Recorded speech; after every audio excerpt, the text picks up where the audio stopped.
So, my project is about Tsar Alexander II and his reforms.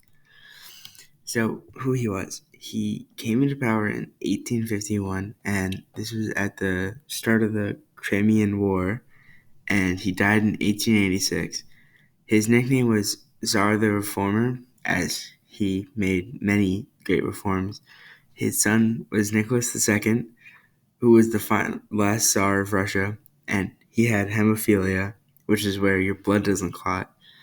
He had many great contributions to the People's Freedom of Russia, which was an organization to get better humanitarian rights for everyone.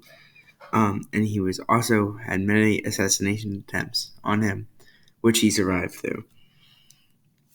This is the map of the Russian Empire in 1861, and you can see that at this time they still had Alaska, but he had sold Alaska to America a couple years later.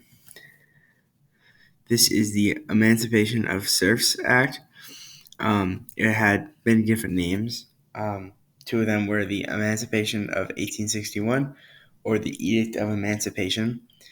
State-owned serfs weren't emancipated until 1866.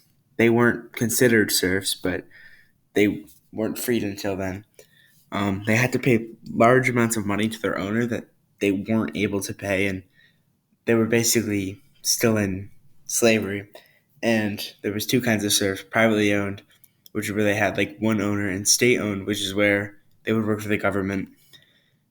Then he also made judicial system reforms, where in 1864 there was a new judicial system in which it was kind of based off of France's system that they had recently come up with, and it was more of a like democracy with a parliament instead of just he has all the power.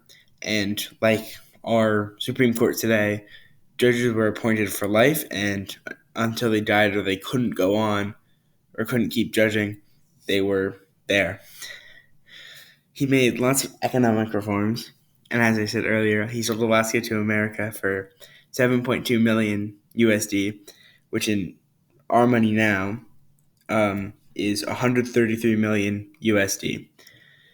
He allowed companies to industrialize in Russia, or like if there was a new company that didn't have money, they could come to Russia and be like, "Hey, can I get money?" And they would be able to build up and industrialize.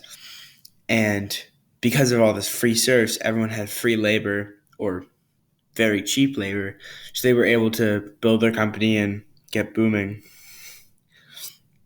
He appointed Dmitry Milyutin for military reforms, and it was kind of like there was new police systems in rural and city areas. There was new kinds of punishment, so you wouldn't get like sentenced to death for like robbery or something.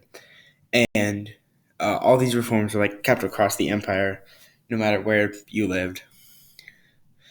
And uh, after a while, the newly freed serfs didn't like the impossible debts they had to pay, so they kind of wrote a petition to be like, "Hey, can you reverse this rule so that we don't have to basically live our life in serfdom anymore because we can't pay this money because we don't have any high-paying jobs to get to because we don't have an education." These are my sources, and that's it.